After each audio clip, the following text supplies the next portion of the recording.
jusqu'à où? Ça aussi, nous poserons cette question à Bruno Retailleau dans quelques instants. Mais avant cela, c'est le Flash avec Fanny Wegscheider.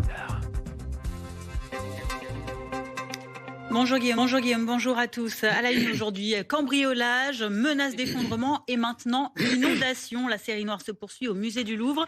Selon nos informations confirmant celle de la Tribune de l'Art et relayée par le Canard enchaîné, une canalisation déjà signalée comme défectueusement inondée la bibliothèque des antiquités égyptiennes il y a 10 jours. La salle abrite des revues scientifiques et des relevés de fouilles archéologiques vieux de plusieurs siècles. Environ 400 documents auraient été souillés par de l'eau sale.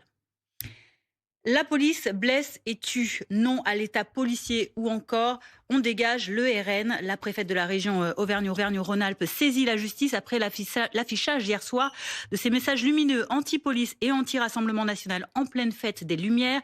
Des inscriptions que le ministre de l'Intérieur Nunez condamne totalement sur X ce matin, tout en apportant son soutien à nos policiers et à nos gendarmes.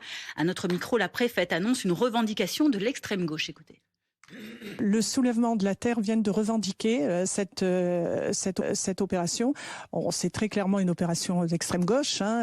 Les messages sont malheureusement, on en a connu ailleurs de ce genre de messages, donc c'est tout à fait admissible. Je rappelle que tous les jours, dans la lutte contre le narcotrafic, il y a des policiers, des gendarmes qui sont blessés pour justement lutter contre ce fléau et pour assurer la sécurité de nos concitoyens.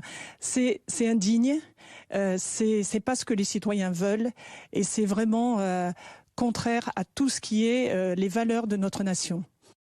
Prendre la parole et mener des actions fortes pour protéger les enfants. C'est la demande du collectif MeToo École à Emmanuel et Brigitte Macron, publié aujourd'hui dans la Tribune dimanche. Un appel face aux agressions sexuelles récemment signé dans des écoles maternelles ou encore dans le cadre périscolaire. MeToo École qui demande notamment la mise en place d'un contrôle systématique des antécédents des adultes en contact avec les enfants, la protection immédiate de l'enfant ou encore l'ouverture d'un audit national. Rien qu'à Paris cette année, 16 animateurs ont été suspendus pour suspicion de faits à caractère sexuel et 15 enquêtes ouvertes dans des écoles parisiennes.